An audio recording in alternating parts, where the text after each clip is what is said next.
Hello and welcome to the first semifinal of the Racket and Tennis Club Open. We've got an exciting couple of matches lined up for you today. This first match, we've got the team in red or salmon, Cameron Pilley and Ryan Caskelli. There are number 3 seeds. Ryan is the head pro at Oxridge up in Connecticut, and his partner Cameron Pilley is the head pro at Appowamis in Rye. Their opponents in black are number 2 seeds, Chris Callis, current world number 1, and his partner Mikey Ferrer. I think top 10, been top 10 for a very long time. Both of these guys play out of the Racket Club here in New York.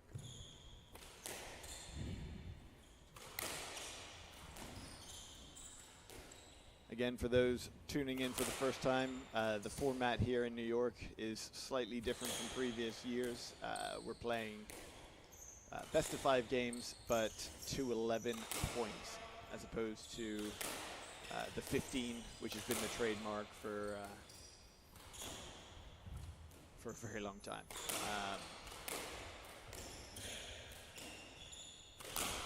So similar to singles, it's first to 11. If the game is tied at 10-all, teams have to win by 2 clear points. The difference between doubles and singles is, should the score get to 14-all, we then play just 1 sudden death point. So we keep that super exciting, everything to play for, 1 rally, leave it all on court. So there we are, first rally, just 2 minutes into the match. I think it's representative of what we're going to see here in this match. High pace, a lot of great gets. These guys cover the court and position themselves so well. There are not a lot of free points, so long rallies are sort of trying to work the other teams out of position, open up that little opening, and put it away when they can.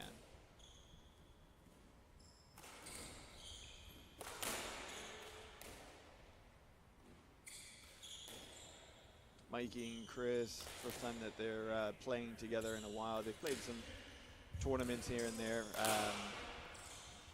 together. They've played some times here in New York at the club.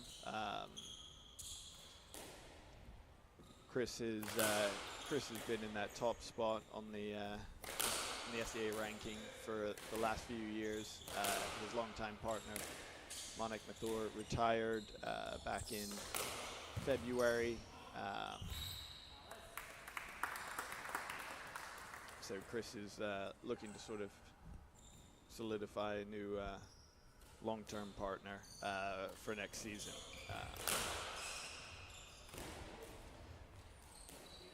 Their opposition, Ryan Caskelli and Cam Pilley, number 3 team in the world at the moment. Really solid. They've won a couple tournaments. They've made semifinals or better of pretty much every single event. They're a team that no one wants to play against, even though that they're fantastic guys to be on court with.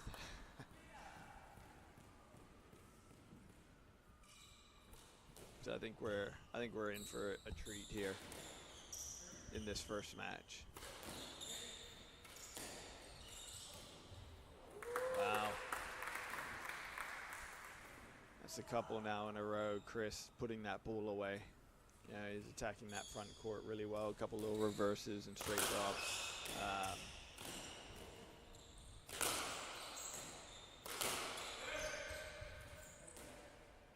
Tactically very interesting. You got Mikey, who loves to shoot. Chris as well when it's there. You know, Ryan and Cam can shoot as well as anyone, but they actually tend to work that ball around a lot more, you know, so it means that they don't hit as many unforced errors as other teams do, but they do allow their opponents to sort of stay in the rally, right? And you know, if you're Mikey and Chris, sooner or later you're going to be able to put that ball away. So I do think it would be nice to see Cam and Ryan sort of attack when they get their chances.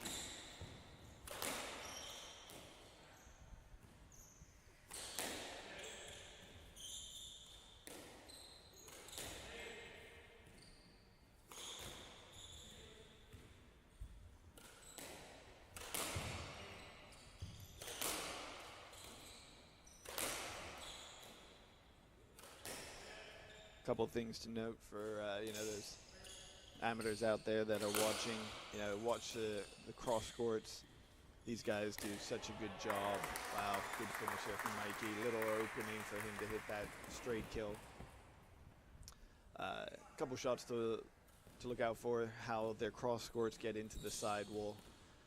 Yeah, it just means their opponents having to be a little bit more defensive, like pushing the ball back instead of really attacking.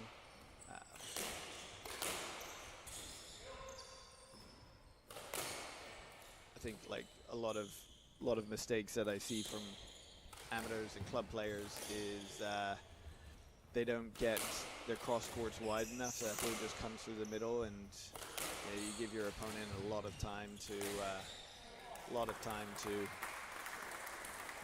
see, get the racket in the right position, you know, make solid contact.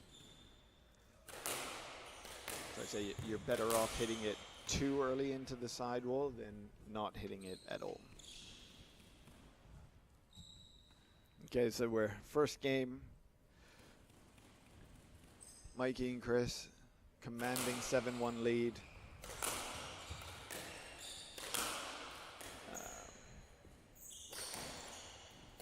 You know, in the 15 format, this is where, you know, even if team in red think like, okay, we're going to lose this game, we still have time to at least play ourselves into the match, so that, you know, that second game you're sort of sharp and firing the way you want to be. Here it's quick enough that, you know, if you lose this first game quickly, you're not exactly like, oh, well, at least I'm sort of sweating, I've seen a lot of balls, I've got my eye in. You know, you're feeling good coming into the second. It's like, well, you haven't really had a ton of time to get going.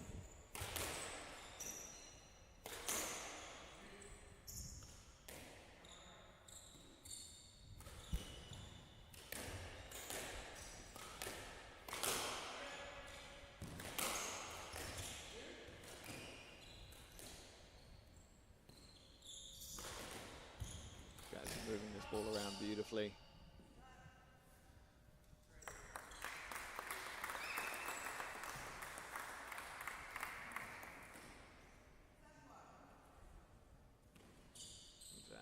A left ball.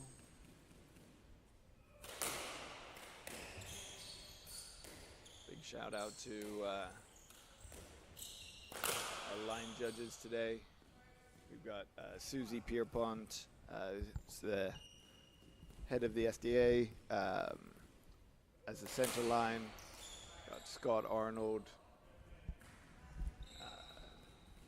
doing the left wall, and Josh Hughes, the assistant here in New York, as the right wall.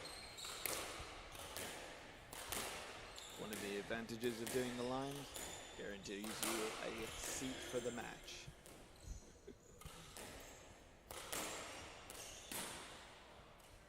Little unforced error there from Mikey, but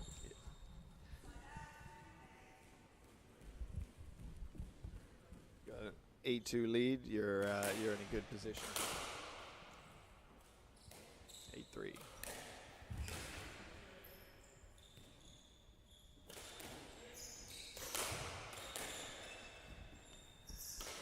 So yesterday, team of Mikey and Chris had a big 5-setter that they ended up. Oh no, a lack of communication there between Ryan and Cam. Ball just goes right between them both.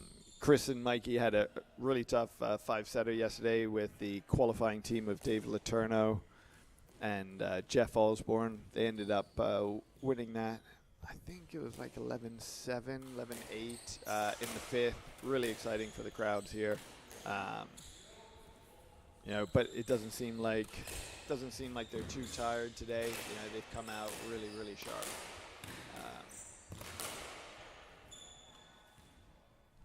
Cam and Ryan had a 3-love victory over Sanjay Jiva and Lockie Monroe. Again, another team that came through qualifying.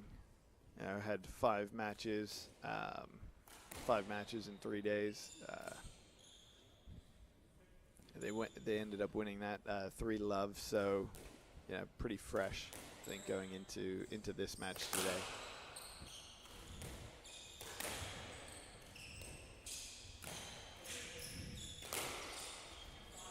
Good spot there from Ryan, just a little hold and then wide on that cross court. But we are 10-3 up here to the team in black.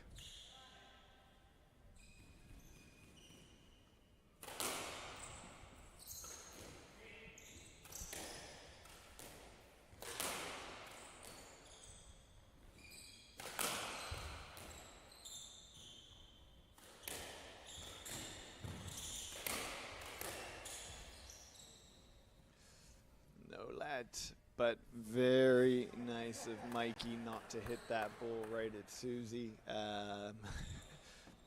Standing on the glass, as you can see here, right in harm's way. So good shot there from Ryan. Again, this is what the guys need, even if they are about to lose this game, a couple of good points here at the end, just get the confidence in.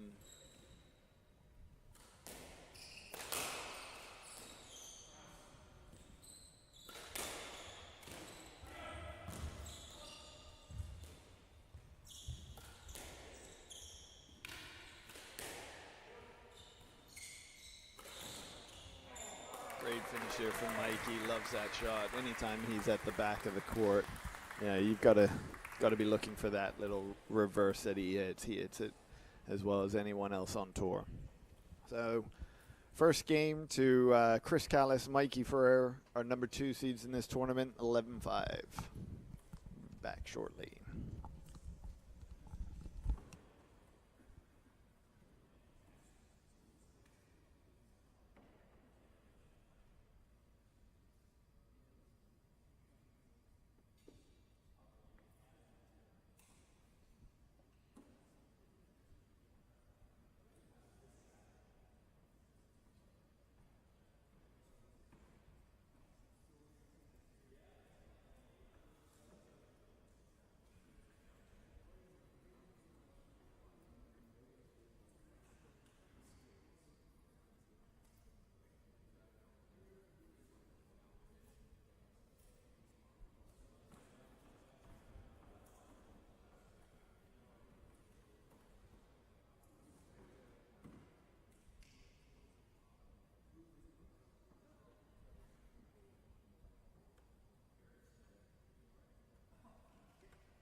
Good.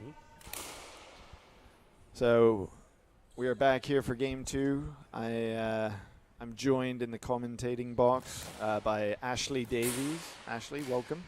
Thank you, James. Thanks for having me. Very happy to have you. You were filled in the tournament as the wild card and ended up having a little bit of a Cinderella run with your partner David Yacobucci. How was the week been? Yeah, no, we really took the lucky loser to another level, sneaking through the first round. The amount of times that tends to happen is kind of uncanny, but no, the week was great. Really happy to get out there and play with David. Yeah. Obviously, another guy who's looking to get playing on the SDA and keep developing his skills. So yeah, overall great weekend. Wish we could have snuck past yourself, but not to be just yet. But we'll look to play some more next year. Fantastic. Yeah. So how long have you been here in New York? So I actually moved to the city almost a year ago now. So started getting out on the doubles court a little bit more. Yeah. And starting to enjoy hitting down that forehand side on the left wall. But yeah, looking to hopefully keep playing some more, and really kind of amazing how many great doubles players there are here in New York. So if you're looking to play in the STA, it's definitely a spot to base yourself in. Yeah, there is so much talent. In the city, just outside, right? Brooklyn, Long Island, up in Greenwich, Connecticut. It's pretty easy to sort of put together practice games, on a regular basis. Which, sometimes if you're, living in Boston, Philadelphia, you've got some good players, but they're spread out. So it's sort of like every 2 weeks, maybe. Yeah, exactly. And I was living in Boston previously, and getting a good 4 guys together to play on a regular basis is tricky. Yeah. So if you wanted to play on the SDA and obviously try and make an impact and get some wins under your belt, you kind of really need those good matches continuously, right? Yeah. To really develop those skills. Otherwise, you're trying to use your tournaments as kind of practice, which isn't the best form of practice. Yeah. You could say. Yeah. So what do you think so far? Did you watch that first game? Yeah, I was up in the grandstands for the first game. It's looking difficult for the Aussie boys out there. Mikey's not really missing anything on his racket. Yeah. Callis is obviously getting the ball round and getting it deep and really injecting that pace as he seems to always do. Yeah. So yeah, I think they've really got to quickly figure out a little way of getting in front and getting a few points on the board, because they're kind of scratching their heads here a little bit, the Aussie boys. It's tough. You've got you've got the highest ceiling in the game, on this court, so you can slow it down. But that being said, it's also very fast. And so, when you got a team like Mikey and Chris who are just constantly smashing that ball as hard as you can, it's not easy to sort of just absorb that pace, slow it down, and control it, right? I mean, you can slow it down, but you're leaving it in the middle of the court for these guys to then attack. Yeah, and trying to slow it down at that pace, like you say, is very difficult, right? Especially when the 2 guys you're playing up against, their sole aim is to blast it as hard as they can and work you out of position. So it's going to take some real skill if they do want to slow it down, but maybe that is an option they might have to look for. Yeah. Obviously, Callis, it's a unique position for him. I obviously saw a lot of balls when he was playing with Manic. Yeah. It's a little bit more balanced, so it's interesting to see how this is kind of going for him this season. It is, he's one of those players, I think, Swiss was similar, JR is another guy who they actually play better the more balls that they see. Yeah.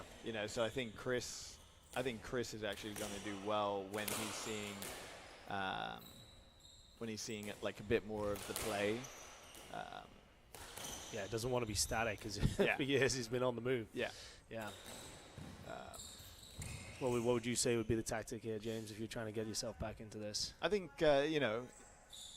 from the first game and early here in the second, Ryan's seeing a lot of balls. I said it to Cam actually when they were playing Monik and Chris in Brooklyn at the Johnson. Mm-hmm. To get Cam involved, like, his touch is incredible, right? Like, to me, if you're the guy that's seeing 70-80% of the balls, you want to be standing in one spot, right? You want to be as far up the court as possible and just blocking. So anything that goes over your head, like I want the other guy to go and play as many more balls as he possibly can. So, you know, I'd love to see Cam sort of really, like, Tumble that, good recovery. Ooh. take a little bit more of like an active role here, like force himself into the game. You know, Mikey and Chris, like Mikey especially, you know, he can make errors, you know, but when he's hot, like you don't want him to see a lot of balls. No, and just all right on cue as one into the tin, but definitely agree, and especially with the two Aussie boys, both being former top 20 in the world singles players, the technique really is there, right? Yeah. So if they can get Ryan up the court, his technique's good. He's got like the angles like that, there, right? So The middle of the court on his forehand volley, like that's where you want him playing like a lot of his attacking shots. You don't want him to feel like he needs to be sort of hitting winners from back or, you know, where he's just like a little bit off balance as he's taking that ball in. Yeah, Campilli recorded the hardest hit as well in the singles, so he needs to get that arm going. Yeah, get some pace going. Yeah, I mean, I've played against Cam and Ryan a few times, and you know, when Cam has the opportunity to hit that ball hard, you just don't see it. When you see him take his arm back, you sort of take 3 steps back and hope that he doesn't hit a drop shot. Hope he doesn't change it on you. Yeah. But yeah, tied it up at 6-all. This is a little bit better. It was good little comeback. Starting to get away from them a little bit, but they've clawed back into it, which is good. Yeah. Little bit of impatience maybe from the team in black. You know, you've got that lead. You're sort of like, okay, like let's keep attacking. You make a couple mistakes, but you're like, well, you know, we don't want to change up the tactics too much. You know, and then you see there like Mikey. Another ball into the top of the tin, right? Exactly, and when you've got a guy who can be hot but also can be streaky and can clip tins, you sometimes just got to ride the wave, right? Keep doing the right things, keep hitting the right spots, kind of not faltering on your approach, I guess. Yeah. And let him kind of give you a few, or when he's not playing well, then get him hitting as many balls as you can. Exactly, right? Because it's hard to keep a positive winner to error ratio if you're shooting a lot, right? Yeah. Cal is just solid as a rock, isn't he? Wow. Yeah, I mean, he just crunching everything. He doesn't miss. Great little finish there from Kusk. But like you said, he moved up the court there. He was on it early. He's on it, Took it in nice and simple, short swing. So kind of left Mikey stuck behind him. Yeah. So how's your day been so far? Did you play in this little singles shootout that we held between the Pro-Am matches and the first quarter of the semifinal doubles? I did indeed. I was the last minute call up for the shootout tournament, best of 5 points, having those 4 rounds. I'd have to say Dylan Patterson was the only person to get a point off me. So local hero Dylan. Well done, Dylan Patterson. That's a highlight for his squash career this season, I think. But no, yeah, great idea to get a lot of the good guys, good pros, and some of the top members that have been playing in before the matches, get the crowd nice and full. So that was like you, I'll just say it, you know, chopping up the likes of like Sam Khalifa, he played, Clinton Liu, Jamie Haycox. Yep, that's all of them, yeah. Our very own James Stout, Josh Hughes, yeah. So that's a good title, huh? Certainly is. I'll take that along with the quarterfinal in the main draw after being a lucky loser. It seems like a successful weekend to me. Good little reverse there from Ryan. He's playing well. He's attacking well now. Brings up 2 game balls. Yeah, really important game you kind of feel here to level this up. With obviously Mikey and Callis, if they go 2-love up, it's a tough match to kind of get yourself back into. Yeah. Especially if Mikey gets hot. Yeah. You know, Callis is going to be same all the way through, solid as a rock. So really got to capitalize on those couple of errors that Mikey made earlier in the game. Yeah. I mean, you see even this rally, right? Like both players in front of the guys in black. Mikey, very first shot, you know, he shoots on the return to serve, right? Pili just gets it back. You know, he shoots again. Like, he's...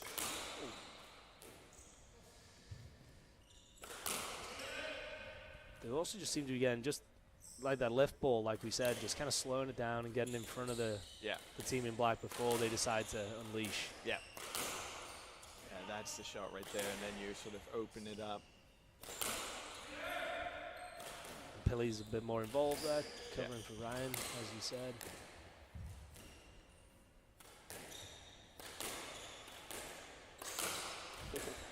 I do think Pili's got a couple opportunities, you know, to, again, every single shot he's hitting, he's hitting that crosscourt to Mikey, you know, especially when he is standing that little bit behind Chris. Like, he's got the power to occasionally put that ball down the line, right? Yeah. So it's a shot that Chris hasn't seen so far this match, you know. Yeah, just like to see, maybe see him step up, get the shoulder up a little bit, show the hard cross, and last minute kind of direct it down the line, just keep Chris on his toes, right? Yeah. Exactly. Mix in a three-wall boast from there every now and then. Again, like you know, Mikey's not sort of looking for that ball into the front left as much as you probably want him to. Wow, great little finisher from Chris. You see what it meant, you know. Little fist pump. And these guys will know, right? If they can get over the line and get Tulip up after being a couple game balls down, they'll really feel good going into that third game, and they could potentially get it off in 3, which is obviously important when you're playing another match tomorrow, potentially. Yeah. As I'm sure you felt in our match, James. It was big. I mean, we were nervous. Actually, I can't speak for my partner. My partner doesn't get nervous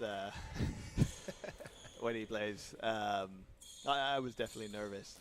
Again, you know, you go on court and, the good thing is we all know each other, you know, so it's like there's nothing. Wow, that is huge. 4 points in a row to take a 2-love lead.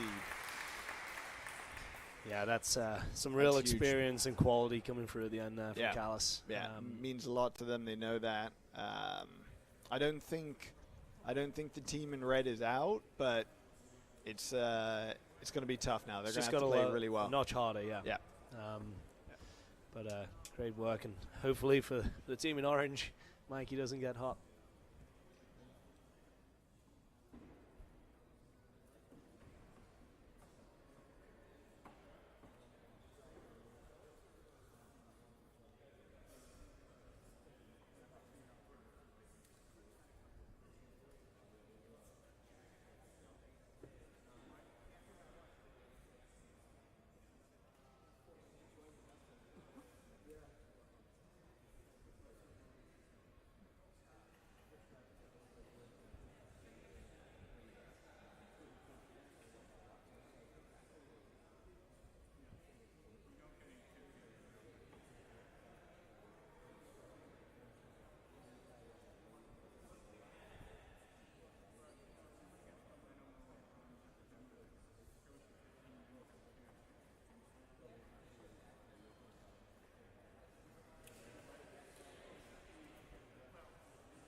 Okay, so we're back for the third game of this first semifinal.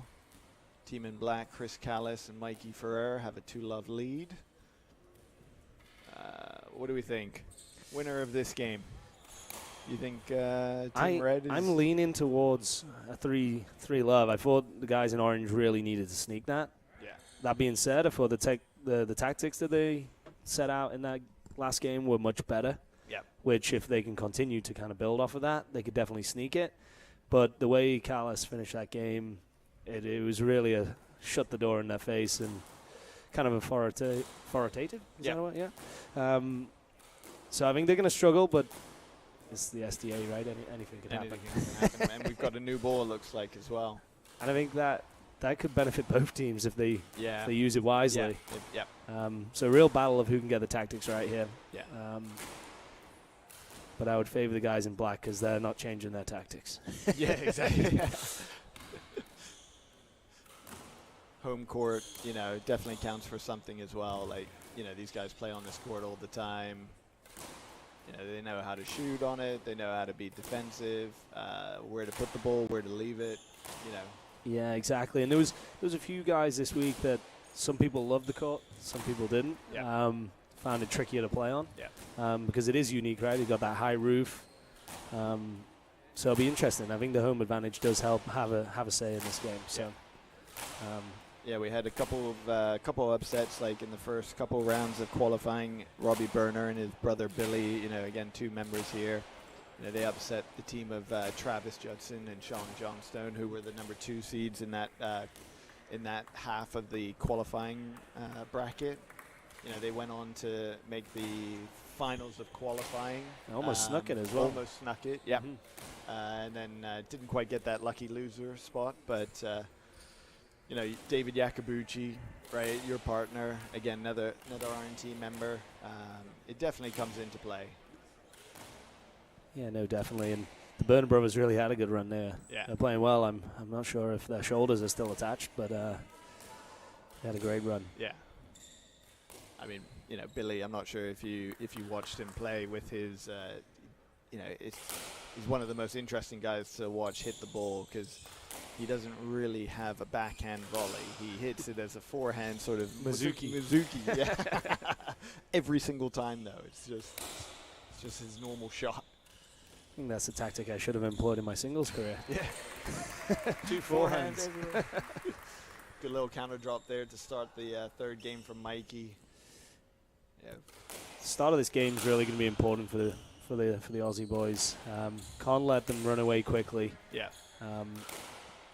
Otherwise, they're going to find themselves in a tough spot. But a quick error and the back level. Yeah.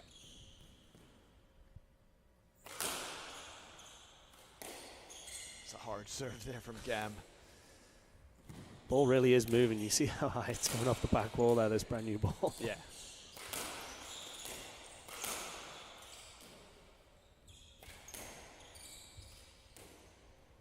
Let's change up this video angle.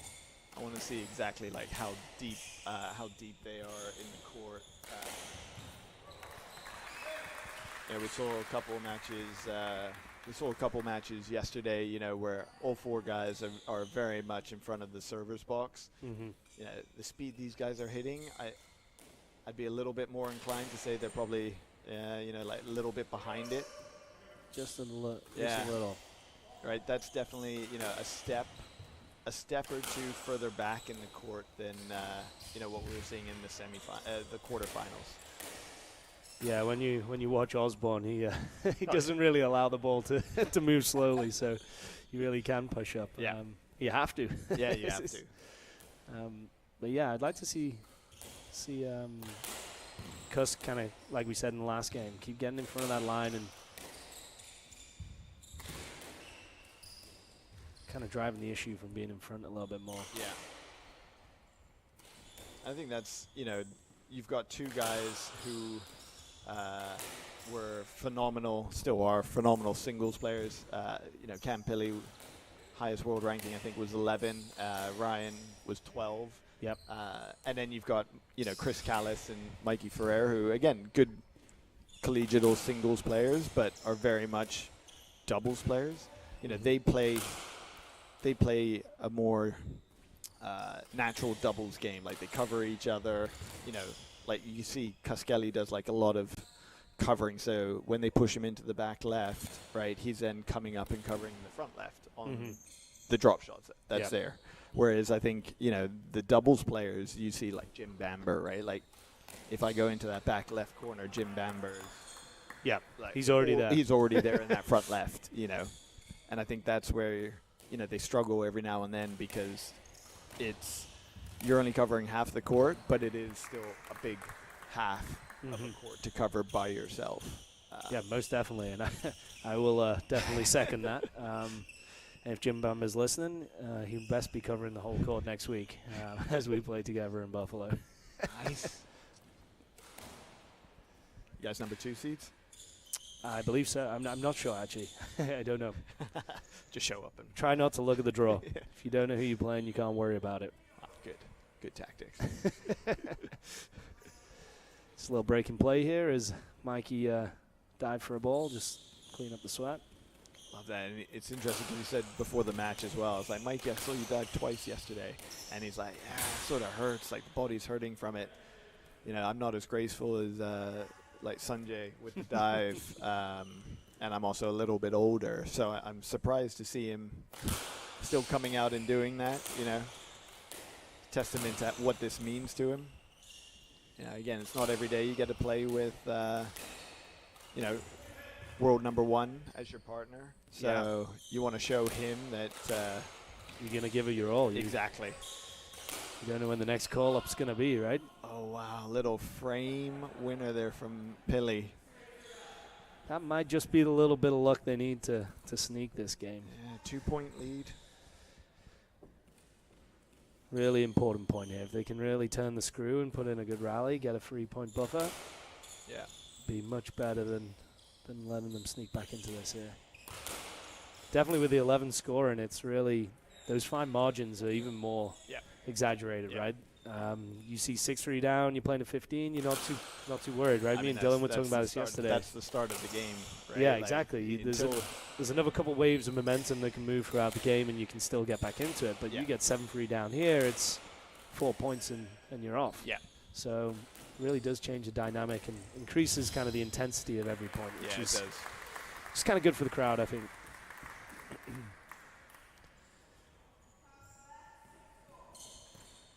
So big point there. Like you said, you know, team in red needed to, you know, would have wanted to have won that. Team in black put in a good rally. They were moving the guys around, and then, you know, they've opened up that front corner.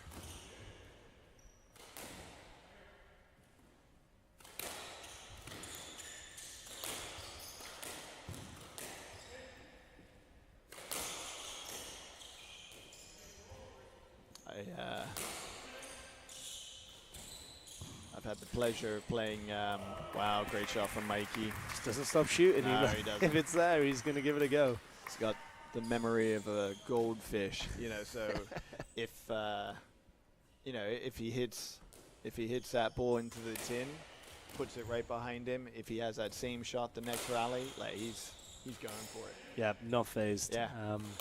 Kind of a great way to be. Yeah, you live and die by the sword, right? Absolutely, right? Like if you're going to get beat, let it be on your racket as opposed to your opponent. Yeah, you know? you gotta agree with that.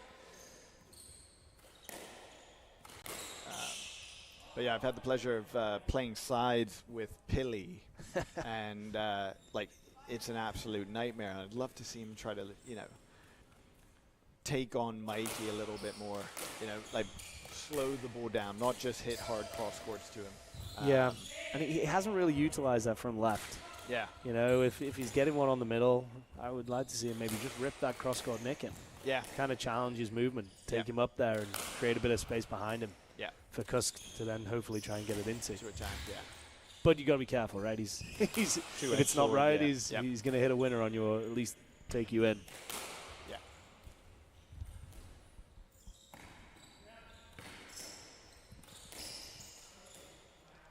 That's it. Slow it down, get Mikey. He's hit him. I heard contact.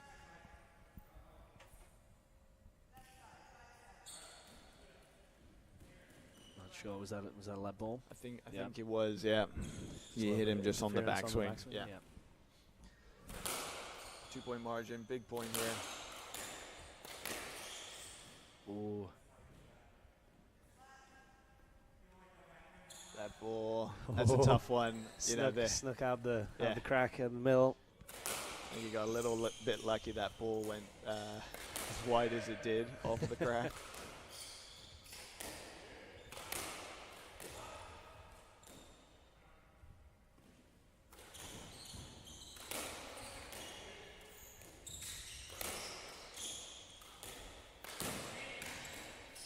I do like that though, because just getting up there, even if he's just kind of working him in, just dragging Mikey's position a little bit up the court and try and create something. Yeah. Look at how bouncy that ball is. Pili's volleyed that. It's bounced on the service line, on the short line, hit the back wall and it's come all the way back out to Mikey.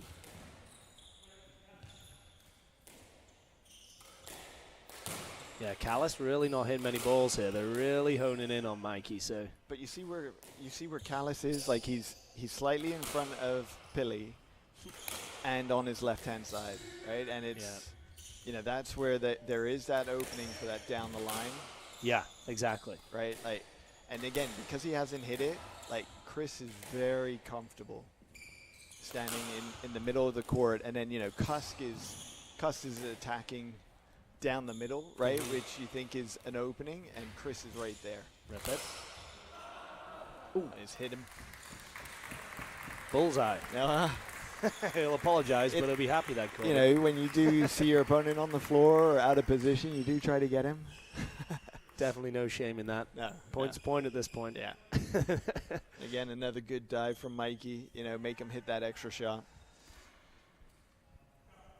But yeah, just circling back to that, Pili has the technique, and obviously a fantastic technique. He should be able to turn that ball straight down the line. So, I think it could be, you know, you're playing against the number one, right? Like, you know, are you a little bit not scared, but you're not quite as comfortable taking him on, right?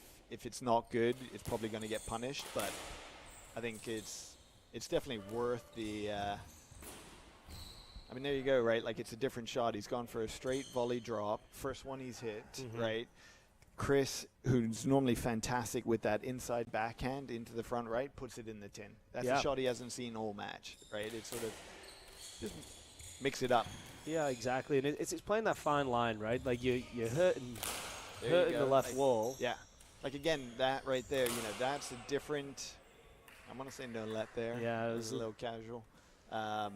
But again, they move the ball around there. They're mixing up their, you know, their like shot combinations. Exactly. You know, it started with the cross court volley drop from Cam that Callis had to go across and pick up. You know, it then opened up the court for Cusk. Like that's, even though they've lost that rally, that's what I'd love to see a little bit more of. Get that ball into the side wall. Yeah, it's tough, especially I can speak for quite a lot of the singles players. Just sometimes getting that ball to break isn't always natural, right? Yeah. With a slightly wider court, bit of confusion. Pump it. That's better. I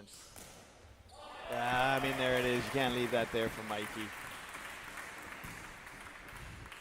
Yeah, a couple of loose points here from the guys in red. Yeah. So again, we saw from the last game, if Callis and Ferreira are within two points, they're dangerous, close, right? Yeah. Just having a little conversation, get themselves back on track, both teams. I mean, you're playing against a guy who's the winning most player on tour. You know, Mikey is. He's won some great tournaments as well. Absolutely, he's got a list of tournaments that he's won as well. So you know, these guys know how to finish games. Closing out matches is what wins you tournaments, right? Yeah. You leave it up to 5 gamers all the time, there's a good chance you're not going to win them all. Yeah. Again, another great shot there from Chris, and you know their 3-point cushion is now 1. Maybe Pili's waiting for 9-all for that straight volley drive. Yeah. Oh no. There it is. Good serve. Cam just a little unfortunate. 2-love 9-0. I mean, this is... Oh, my goodness. 10-9 match ball. Wow. Real turnaround here. 5 straight points, and the guys in black match ball for the final. That is quick, right? I mean, that's just 9-6 up. You're thinking... And I'm sure Pili will be kicking himself. He's a great competitor and has played at the highest level. Oh, there you go. Kuskelly, match ball down. No fear, puts in that cross court nick. And you know Callis would have said nice shot. Like he's a big fan of, you know, a good roller, you know. Wow, tight rail there, and I mean this is the opposite what a game, of last yeah. game. Just a change in momentum. Game balls up, So all of a sudden quick. now, you know, it's turned around. You had the chance to close out the match, and you're fighting to stay in it, in this game. Mikey doesn't care. He's Mikey still doesn't shooting. care. Mikey doesn't care. Look at that. Look at how much that means to him. Wow. Both teams putting in some big winners and Absolutely. under ultimate pressure. Yeah. Sure Callis wants to join the party here.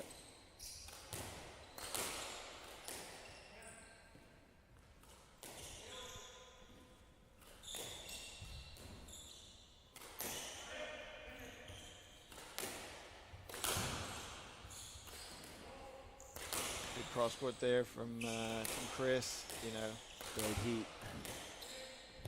here we go. Right here. Come on, Cam. Put him under pressure. He's done that a few times, coming straight out the back, not quite getting it into a good spot to hurt Callis. Wow. That is... Oh.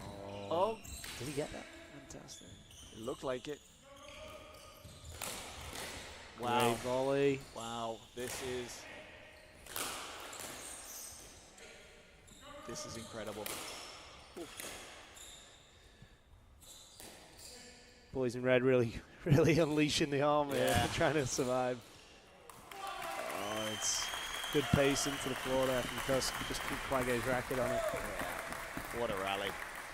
So, again, match ball number 2 here for the team in black.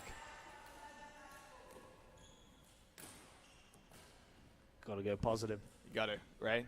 Got to, right? Kusk off the serve. Cross court nick. If it's there, you got to hit it. Oh, he's had a He go. went for it. And That's Chris in. goes for the little reverse off of it, puts it in the tin. 12-all. Oh, James is going to slip off his seat here. and in I'm the comms bouncing. box. Legs are, I mean, this is great because this is my warm-up, but The old anxious energy for Yeah. a match that you're not even playing in. yeah. Back in my singles days, I had to do that. I had to walk away. I couldn't watch. Couldn't watch. in Yeah, it team was just too games, much. couldn't watch. Yeah. I mean, I break out in sweat when I play Family Monopoly, you know, so. Oh, I believe it. Yeah. Oh, that's a beautiful finish from Ryan. Wow. That's a great shot. And just taking Mikey that little bit further up the court Yeah. with that little softer stun sort of kill. Yeah. And he just Small couldn't get up there. backswing. Skid it down, keep it low. Small backswing, cutting down the back of that ball, so even though it bounced and hit the sidewall, like it's staying up the court. Kusk has that great swing, obviously from his singles days, and he showed both options. Yeah. There, right? He's Yeah. showing the hard ball, and he could then play in that soft one. So Yeah. that's something they could maybe look to try and use if they can extend this into a fourth. Yeah. That's the, you know, for most club players, you know, that's the deception, right? It's not necessarily like holding. It's your ability to show multiple shots from the same position. And there's the tin. And there it They got is. the Wow. reward. Great. Tin from Mikey, and Kuskelly and Pili have closed that gap. And 2 a games to big 1. sigh of relief Yeah. from Mr. Pili Yeah. after those 2 errors. It's- He snuck himself back into that. He'll know that, and they'll come out fighting in the Yeah, next. I'm sure. this is now a match. We'll be back.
Here we are. We are back for the fourth game. This first semifinal between the number 2 and 3 seeds, the New York Racquet Tennis Club Open.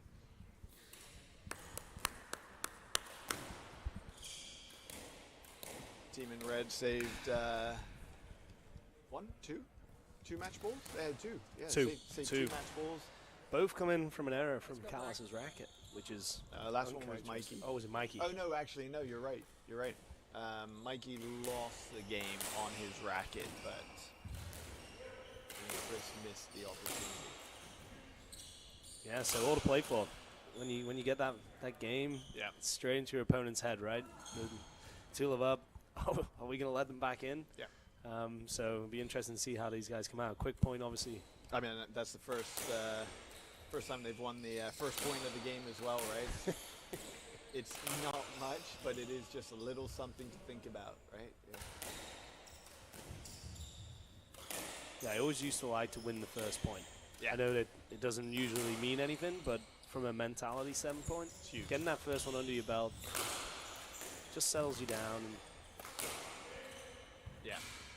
whoa. Sometimes it's easier to just lay flat on the floor than take 2 steps, to the side wall.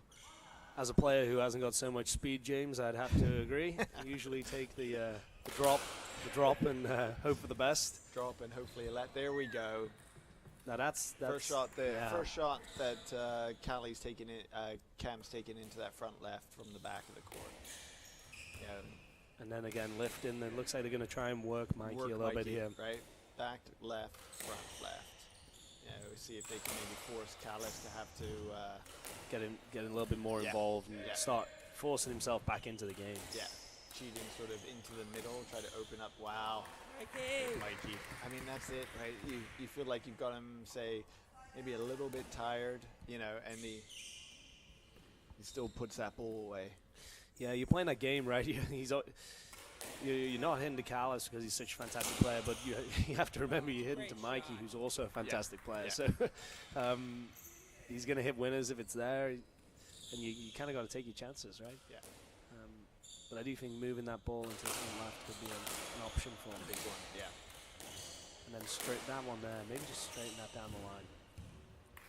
Rather than going back to Mikey, who's just hit a winner, rip it down the line, keep Callus honest. Yeah, there's not as much that Chris is going to, hurt you with if that ball's reasonably tight to that right wall.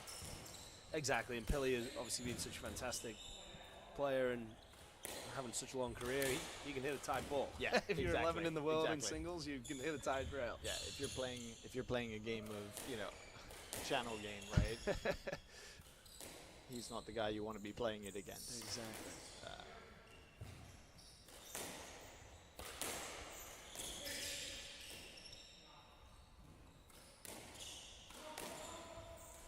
Ball just seems to slow down a little bit, though. Yeah. After coming out in that third, it was a rocket, wasn't it? Yeah. The old go, stop. And then a sigh of relief from Callus there. From Chris, thank you for not hitting me. I must say, I'm yet to be drilled, and I'm definitely touching wood as I say that here. But I am very fearful of my first... You did say to me before we started the match yesterday, please don't hit me.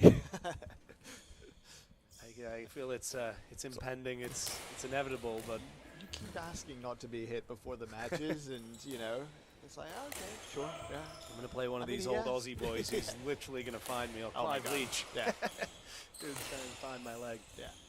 We'll do it on the serve.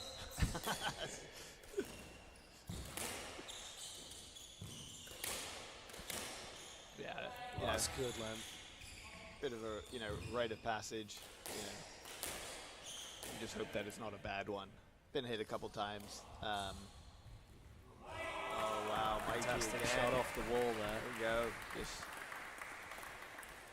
I feel like the team in red is just now sort of a little bit too passive, and they're getting the opportunity to take the ball into the front left, and they're re-lobbing that ball, and Mikey's sort of, you get Mikey in the back left, Mikey is staying in the back left for the next shot. Yeah. Like, he's not now running up. If he hits the ball from the front left, he's staying in the front left. Yeah. Right? So it's sort of, you get that one where it's like, okay, I just put him back. I'm going to hold and then try to turn him around. And it works against you because he just doesn't go back there. Yeah, exactly. Yeah, he kind of, because he knows that he's got Carlos who's going to be able to kind of come through and cover for him. Yeah.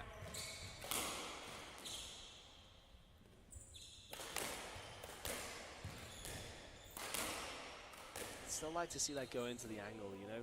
And it's on that racket, take it across towards the nick rather than just smashing it kind of half down the line. Yeah, exactly. If it's not good, Great shot there. he's going to punish you like that. Crowd obviously getting into enjoying that one. Yeah. And again, you see like Chris is on Pilly's left shoulder there, right? So he ends up sort of floating that ball, you know, and that's where, you know, you can't take your space. Yeah, take your space, one, you know, or reset, punch down the line. Wait for a better opportunity. Yeah, definitely. Oh wow, that could have been a tasty one. Yeah, that would have been back of the head. 6-2 here, team in black.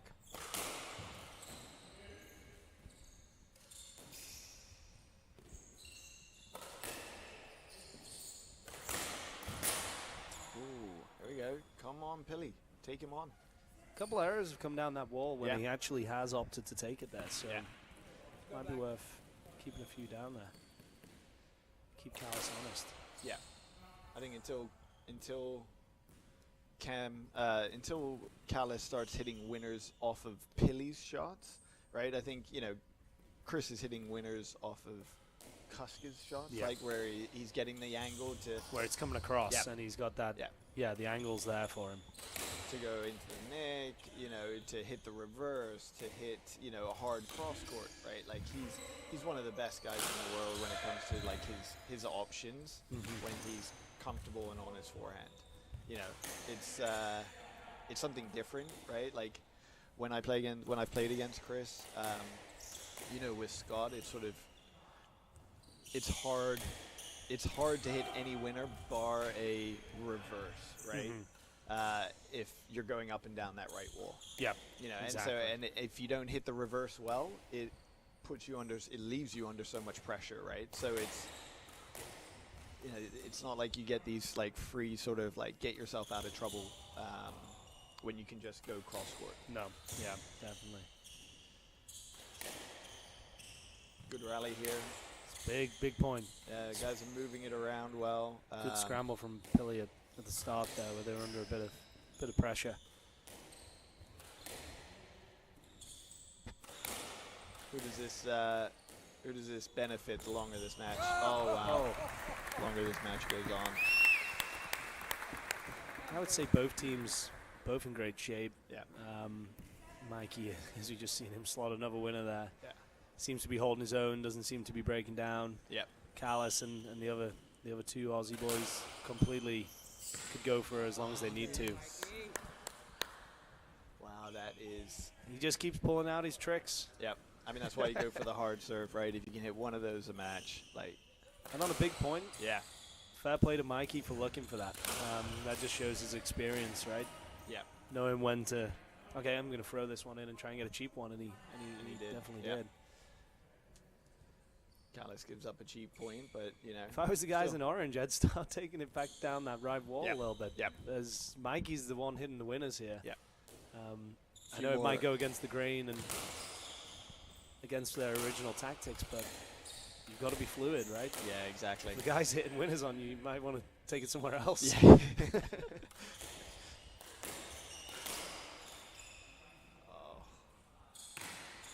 It's really starting to Yeah, get away from him here. Yeah. I was saying, as I watched with Susie yesterday, every cross court he hits that, breaks into that wall just as the player wants to volley the ball, right? Just every time without fail. There it you is go again. Two in a row. Two in a row, just. And it's so simple, but it's continual pressure Yeah. that he's building on you, Yeah. right? You're never getting an easy look on It's the like, ball. do I play it early? Do I play it later? Like You're not just in your comfort Yeah. zone playing in your slot, right? There's always a question, and it looks very basic. Yeah. And you don't quite always see it. But when you're playing, you feel it. Yeah, exactly. Like playing against Scott yesterday, every cross cut, it's right. Ah, damn, I wanted to hit it. Yeah. Right as it touches the ball. Yeah. So it's the subtleties that really make the great players great. Yeah. So here we are. We saved one match ball. It's 10-5 to the team in black. Mikey's got 5 chances for Yeah, exactly. for a winner here. And there it is. There it is. Game in the match to number 2 seeds Chris Callis and Mikey Ferrer. Big win for them. Great game. So thank you very much for tuning in. We'll be back in a little bit for the second semifinal.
Okay, so here we are for the second semi-final. It's myself here, Ashley Davies, joined by other top SDA professional, Clinton Liao.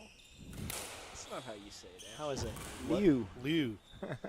Been a little rusty on my pronunciation there, but how are we doing, Clint? Doing well. Looking forward to this match. Should be interesting to see how Carl and JR pull up after their 5-setter yesterday. But, you know, just with JR's experience and Carl's, you know, athleticism and youth, I don't think it'd be too much for them to kind of bounce back. But, yeah, it's always, you never know. You never really know. You have to kind of check it out in the first couple of points of the game. Yeah, exactly. And obviously, you and Jamie had a very tight game yesterday with JR and Kyle, so good to have you in the commentary box. You give us a first-person view of what's going on down there. I know JR can really control that left side, so it'll be interesting to see how him and Stout duel it out. Exactly. I mean, I think the tactic initially for everyone might be to play to Kyle. Everyone understands and respects JR's racket, you know, and Kyle's the one that you can kind of press on a little bit. When he's on, he's also unplayable, but he does have, he's like bouts of inconsistencies and error, like a couple of error streaks.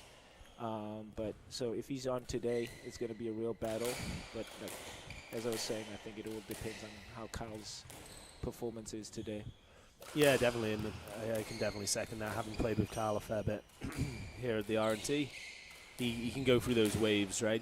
He can really put the ball away, similar, I guess, to the previous semi-final with Mikey Ferreira. Exactly. He can be lethal, but he can also, if you get him under pressure, he can give you a reel of points. So exactly.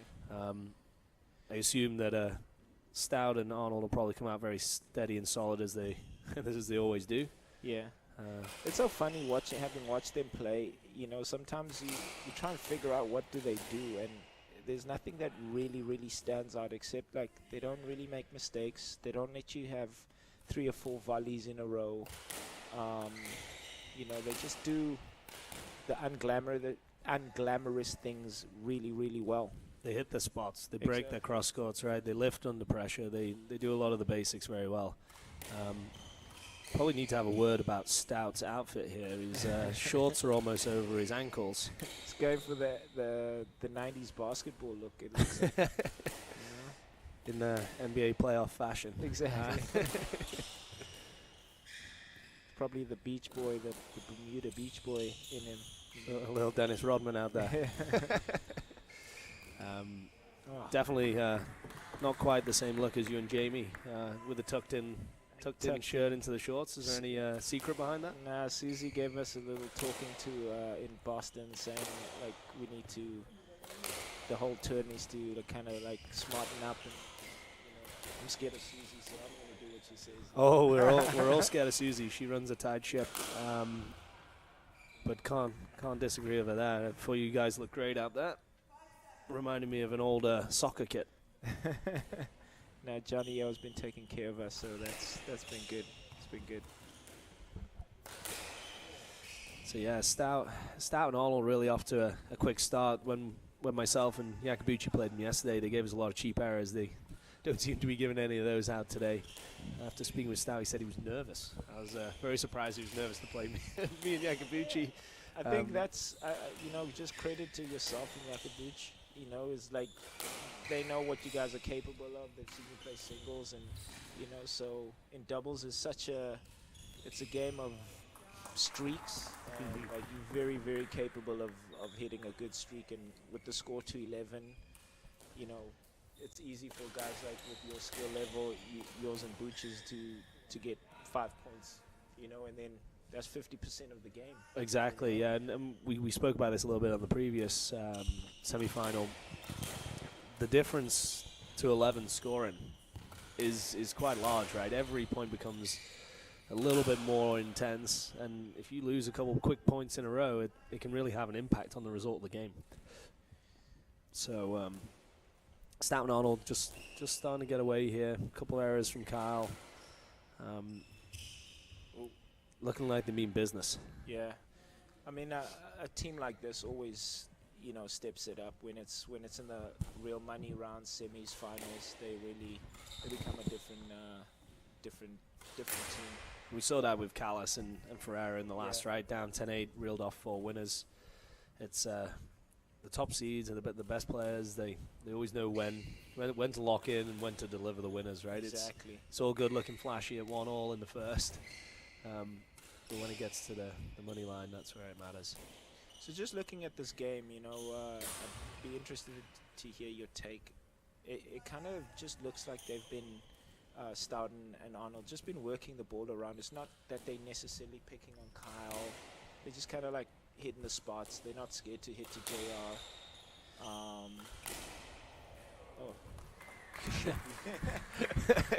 Commentators curse. Yeah, really. You know. Yeah, and I think that's kind of, they're obviously very confident pairing, played with each other numerous times, won some good events together. So it looks like they look more settled than they were yesterday, moving that ball around, as you say, but using the height. Yeah. There's a lot of success, I feel like, in this court especially, with it being the highest roof on the tour, in actually learning how to use that height. Yeah. It's kind of coupled with, it's tied with, for example, I think if we look at the other semi, both teams were really far up and hitting the ball really, really hard, and that's not James and Scott's, way of playing. They use a lot of height in any case. Exactly, yeah.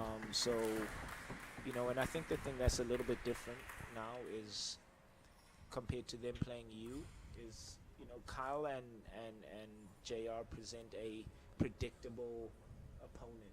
Yeah. Right? They know what they're doing. They play double shots. Sorry, some mic ear. So as I was saying is, JR and Kyle play a bit more traditional doubles.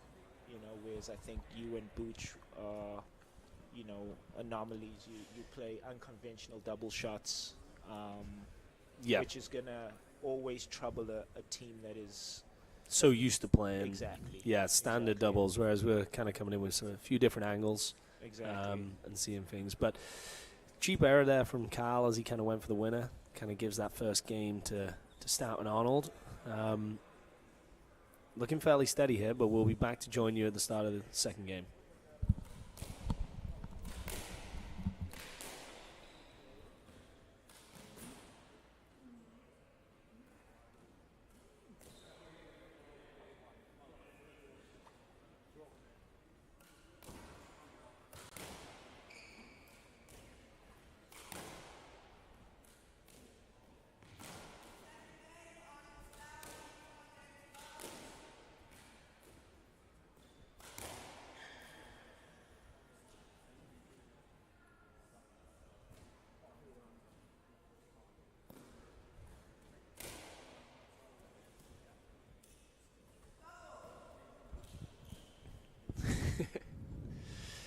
Okay, here we go. Back for the second game. Fairly fast first there. How do you think Kyle and JR need to adjust, or what do they need to do to kind of get back into this?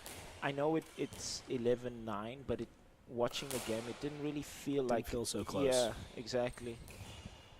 I think if I was playing this game, you've got to make Stout uncomfortable. I know he likes to play in his rhythm, and you can see him. He looks very relaxed. He's kind of rolling the ball around the court, and any way that you can kind of get the pace up. I know that's probably going to be difficult here for Martino and Russell, as JR likes to work the ball around as well. But you've got to create opportunities for JR, right? Yeah. Kyle's kind of doesn't really need to be the shot taker. Yeah. He's kind of got to work the position and allow JR to use his magic. Yeah. That's how I'd approach it, whilst obviously trying to restrict, giving easy openings to Scott around that forehand middle, like we just saw there. He's very clinical with that. Exactly. Yeah. if you give him a loose one on that racket, he's going to take it in. He's going to finish it up pretty well. And the same for James. Like if he gets moving and you give him the front pretty easily, he can be really tricky. Good shot there. Stout and Arnold looking really solid here, looking very comfortable out there, kind of just going about business. So wouldn't be hitting the panic button just yet if I was Martino and JR, but Yeah, it's starting to get to that. They've got to do something to kind of either, I've always felt with the top teams, you got to keep the points pressure on them. You got to stay close enough in the points so that, when it comes to 8-all, 8-7, there's some pressure and they have to make a big shot. yeah, make them beat you, right? Yes, exactly. You can't give them anything and give them a soft lead. That was one of the big points me and David had yesterday. It's like we're not expected to be taking so many points and really leading the game, but we need to be in this game, right? We can't afford to get left behind. So I think that mentality is definitely important, and it looks like they've managed to squeak themselves to 3-all here, which is good. I think it would be great if Kyle and John can take a 6-3. Can you go to 6-3 up? That will put some pressure on Stout Arnold to have to do something, and then it gets a little bit interesting because now it brings JR's skills into it. But they don't want to hit to him; they're going to hit to Kyle. Kyle plays well, it makes it really interesting after that. And as you know from your match yesterday, right? If you get JR where it's 10-all, you might hit a couple of magical shots, right? You give him the chance. He's likely to hit magical shots, actually. Yeah, he's the coolest cucumber there is out there when it gets to those important points. So anything you can do to get him in that position is going to help. But if I was the guys in orange, I'd maybe try and get Scott moving up into the front right and get James covering, get the movement a little bit out of sync and try and build from there. But it just seems we'll see. A little too rhythmical for Stout and Arnold. And maybe this new ball will help with that, actually.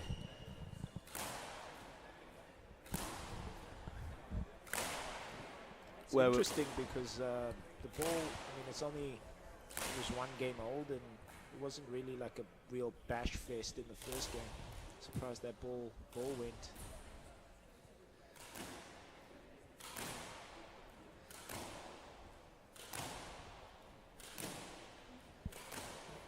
How about you, though, Clint? Was this the last tournament of the season for you? Or do you have anything else on your schedule? Yeah, this is it. Time for the big summer training. Exactly. You and Jamie. Me and Jamie, we're gonna hit the track a little bit. Funny story. Jay was saying like he needs to hit the gym because he can't hit the ball as cleanly and as hard as everyone else on the right wall.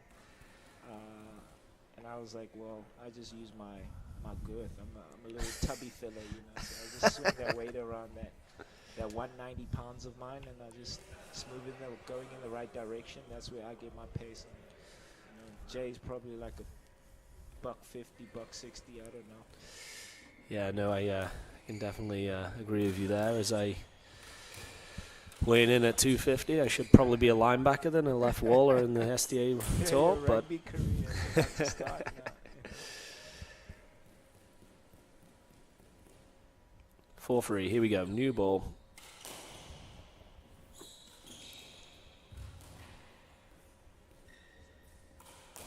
I think having played with Kyle over the years, it would be interesting for him to kind of take this game on, like as in, understand how good he is. He's kind of like a little too casual in his approach to this game, and if he takes it seriously, like it'd be interesting to see what he can do, because he's very, very good, but everybody knows, he's in for those like little spells. Yeah, and I couldn't agree more. I think he needs to. Great shot from JR. This is a great opportunity, right? And getting a couple of wins of this caliber under your belt can really transform you from being a good player to a great player, right? And going and taking a tournament here and there. So I know he's won a couple of tournaments this season. Yeah. I think what- one with Sam and the other with JR. Exactly, yeah. So he's really having a good little season here. Scott with his clinical reverse, as usual.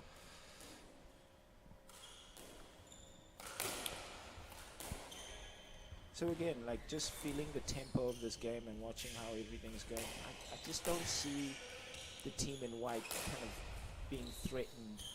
You know, they don't really seem like they consistently under pressure, and that's, you know, you have to put them under pressure, and obviously that's why I'm sitting in the commentator's booth. Like, I don't know how to do that, but you gotta be able to put them under some sort of pressure so that, you know, asking the right questions of them. And at the moment, you know, every question the team in orange is asking, they've got an answer for, you know. Yeah, and you can tell by the body language of the team in white, they're looking very comfortable, often hanging just in front of that short line, which is obviously where you want to be. And you can't see them breaking through that right now, unless they take a lot of high risks and take on some shots that they maybe don't want to take on. Yeah. So, but I've always felt in doubles, I mean singles included as well, right? There's always there's easy points, and you've got to be able to win the easy points. It seems like JR and Kyle are only winning the difficult points. They're having to hit a brilliant shot, and whereas Stout and Arnold, there's some easy points. They're just picking up points. Yeah, exactly. Either a counter, a trickle, a reverse, a good angle on the cross court. You know, nothing super special, just clinical and. Yeah, and maybe another advantage for the team in white is obviously James, one of the head pros here, knows Carl's game inside out and has obviously played numerous times with Carl. But it also goes the other way. Carl's also played with him a lot as well. So you'd expect Carl to learn a thing or two as well, you know. See, I'd like to see him do that. Get Scott on the move and then follow up with some pressure there. That could be an avenue for them. This is probably the first rally that I think this match that I've seen where Team in White kind of like really looks, or you know, Russell Martino. Yeah, look at that. And a cheap 10. Yeah. But they were asking the questions, right? Yep. They were asking the questions, and that rally went comfortably over maybe 20 shots. Scott was moving a little bit, you know. Oh, good line. Great pass, yeah.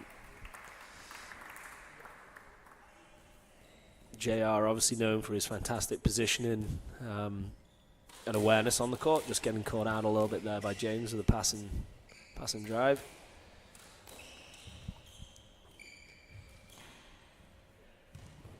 Good lob, good use of height. And I think that's so good, you know, Stout and Arnold are very good at, good shot. Good pace there from Carl. You know, the interesting thing about doubles is, you know, you can get one guy out of position, but, you know, the ability to understand where the space is such a key strength to have. We saw in the previous match where Mikey dove for a ball and Mikey was on the floor in the front, and Pilly kind of dinked the ball, and so that it hit Mike. You know, if it didn't hit Mike, they're in trouble. Yeah, exactly. You know, Callis was covering. Great shot. Lovely touch. Yeah. The guys in white will know here that they don't really want to give them any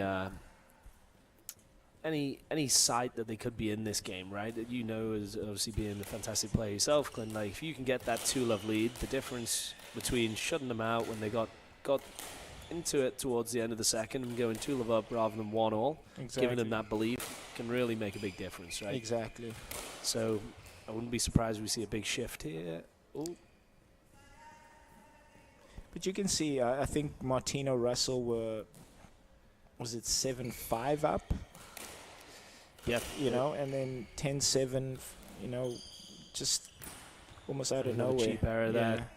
Just shooting a little bit too early there, Carl. And it goes back to my previous point. I think he wants to be more. He wants to be delivering the game. Yeah. JR to then come in, but as you see here, JR stretching out a little bit, maybe a little tweak. No, he did have a dodgy movement at the end of your match yesterday.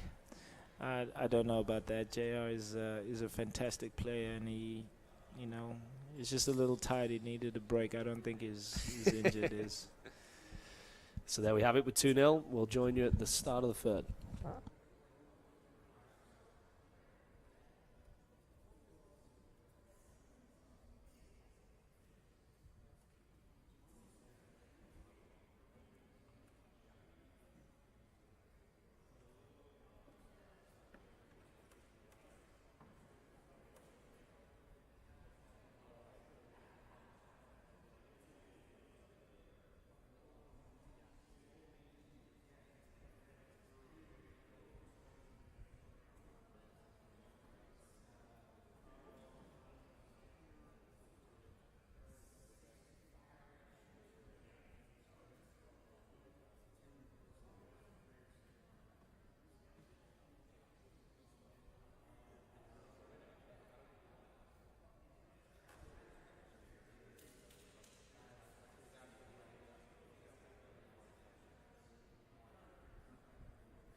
Okay, so we're back here, start of the third game.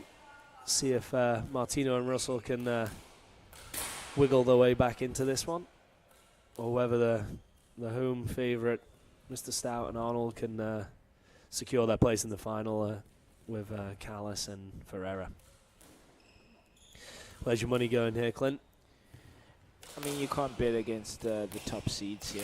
They haven't looked threatened at all, other than that one rally early on that we spoke about.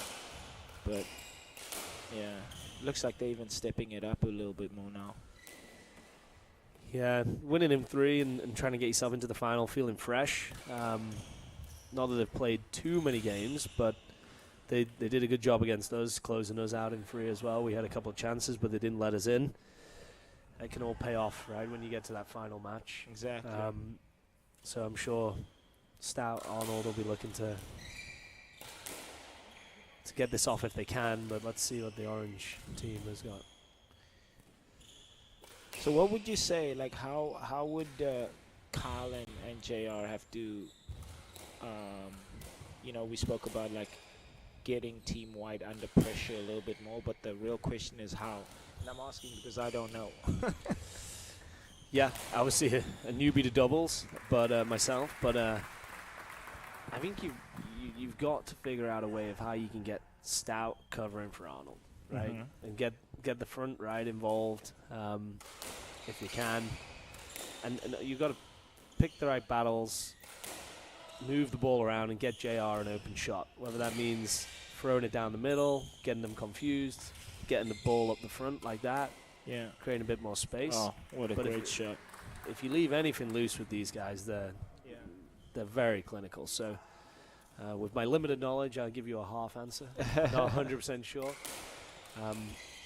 Because bringing up the pace for Kyle and JR doesn't seem like it's an option for them. Yeah. So their hands are a little tied here because we got success yesterday by picking up the pace, right? Mhm. Making it erratic and making them a little bit uncomfortable.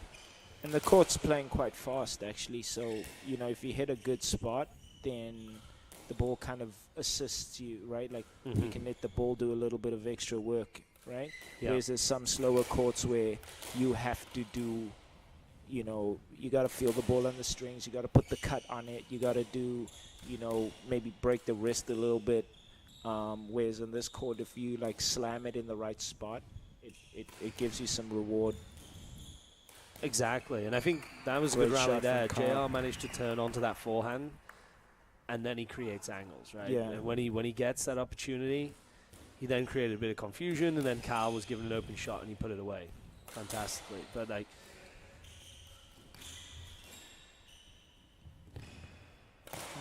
It's the first time they're really getting oh, that's a Scott. Yeah, like you were saying, there, Stout is covering for Scott. There's a little confusion. It's not Yeah. in their slot, right? Just Exact- making them a little bit uncomfortable, playing something they Yeah. don't want to. Then JR gets an Yep. opening. There's your angle, right? So good start to the third here. Good They're really start, yeah. mixing it up. So I do think it's a combination of, you know, Kyle and JR really stepping it up and playing well. And I do think there's a component of the Stout Arnold, like slight walkabout mentally. Yeah, you as know, we- like you see, that's a casual error from Stout. they definitely will come, yeah. Yeah. And sometimes that's Oh, good awareness. fantastic coverage there from Kyle. Great touch. Oh, Great shot from Arnold. Very good awareness of where the opponents are, you know. Arnold knew exactly that Kyle was charging Yeah. back there to cover and knew JR probably wasn't going to be able to get across Yeah. to cover the other front corner.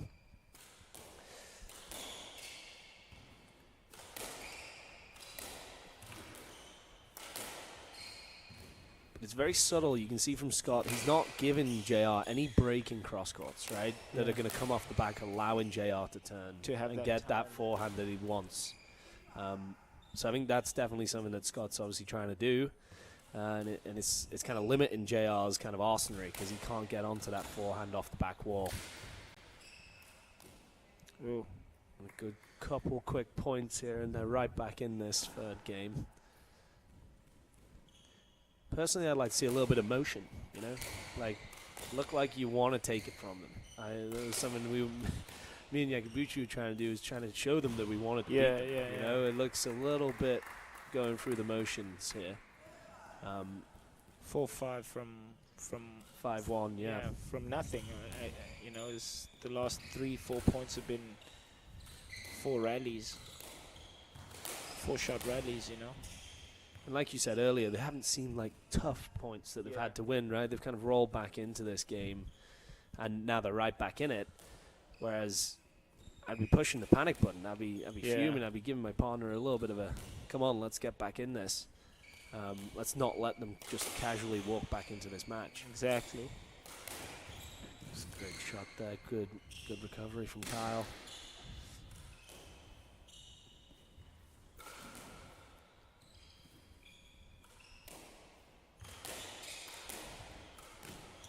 Oh, great shot. That's the thing about the top teams. You know, they're so clinical with their shots. Like, that was an easy point, right? Like, just weak, poor cross court onto my forehand. I'm gonna End of rally. Yeah, exactly. You know. Oop, a little bit of a lucky break there. Members bounce. Yeah, exactly. Scott will take it. He wanted it to be a bit more of a roller than it was. So real transformation here from 5-1 down up to 7-5. It looks like they're closing in towards getting this off in free. Look a little bit dejected. JR and Martino kind of have run out of answers.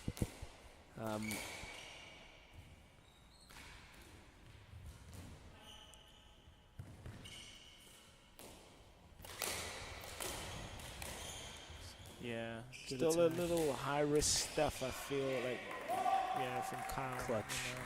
Clutch winner there from James. Walks it off as if he does it every single time, which he does. He does, yeah. He does do that. But yeah, they're really up against it now. The team in white get an opportunity to go for it. As good as JR is, and that's really the thing, is he's always, you know, you got to put the points pressure on someone of that caliber. And they've put the points pressure on him and forced him to have to make brilliant shots.